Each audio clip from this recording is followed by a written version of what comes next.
waxaan jeclaan lahaa inaan halkan ka soo jeedino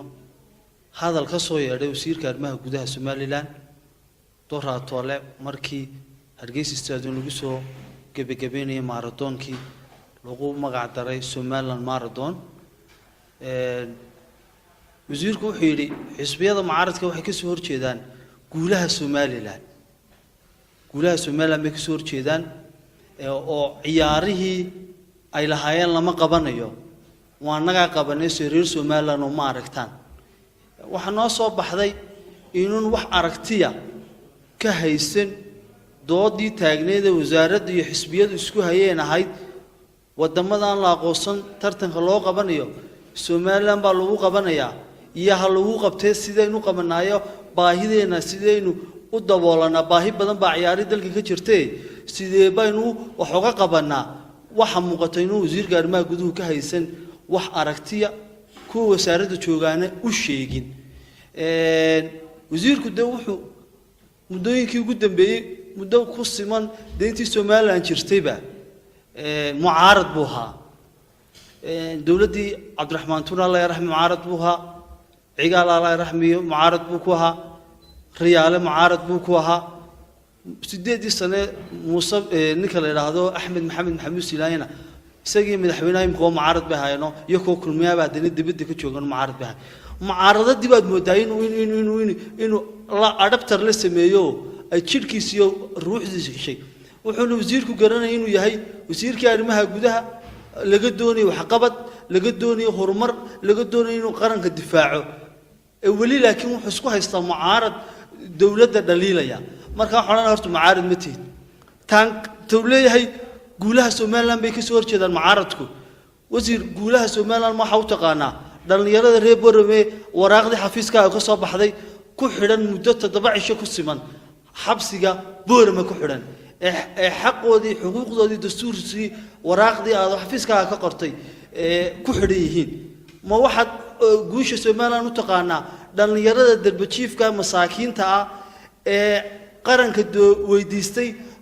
taabiyo taakule qaranku xidhay maxkamaddu xukuntay 6 bilood oo xukuna jeelka lagu dhaadhiciyay qaranka ma waxaad u haysataa guulaha qaranka ma waxaad u haysataa markii aad kulmiyaa haydeen mudaharaadkii iyo buuqii iyo xabadii iyo dhiigii iyo dhimashadii dhalinyaradii aanagu saaxiibka hayne aad banaanka u soo saarteen ku dhintay mudaharaadadii markaasaad u haysataa ay guul maaha guul darradu waxay hoggaanaysaa maamulkaaga wasaaraddaada aad mas'uulka ka tahay waa markii koowaad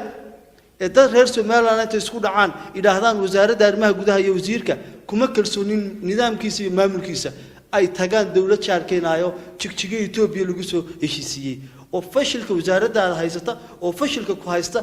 khusuusan adiga wasiirka arrimaha gudaha oo markii koowaad ay intay jabhad ka dilaacdo dalka Somaliland adadu ciidanka hoos maadaama wasaaradda arrimaha gudaha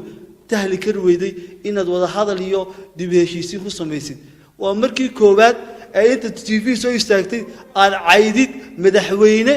qaranka doortay aad ku tiri adoo istirahaan u caayaya madaxweyne daahir yaala kaahin waxaan kaaga soo saaraynaa ulban kaaga soo saarana anagu kaawma naqaano guul waxaan u naqaanaa guul darro waxaan u naqaanaa qoqob waxaan u naqaanaa qabyaalad waxaan u naqaanaa Somaliland quruxda badan aan doonayno xisbiga wadaniga mucaaradku doonayaan in adigu fool xumeynayso oo kulmiye fool xumeeyay oo 8 sano dalka hayseen bulshadii kala dhaqaaqday oo dhalinyaradii reer Boorame wax bartay ee saqaafada lahaa ee xadaaradda lahaa ee hooyadii Somaliland ahayd inaad xabsi ku kurtid oo mudaharaad hadda u diyaar yihiin aan doonayaan inay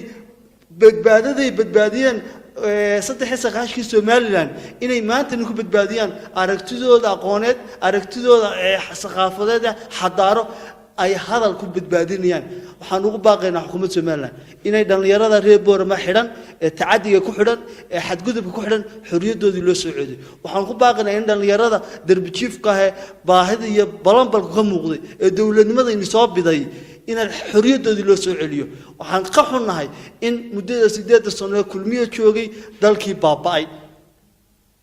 baaba'ay wasaaradda dhalinyarada ciyaaruhu waxay ku fashilantay in qaranka u sameeyso jadwal ciyaareed iyo nidaam ciyaareedoo day to day activity waxay ku faanayeen barnaamijkii Soomaaliland marathonka loo bixiyay ee sanadkii hore ka baxayba Hargeysa lagu qabtayba waxa maalgelisay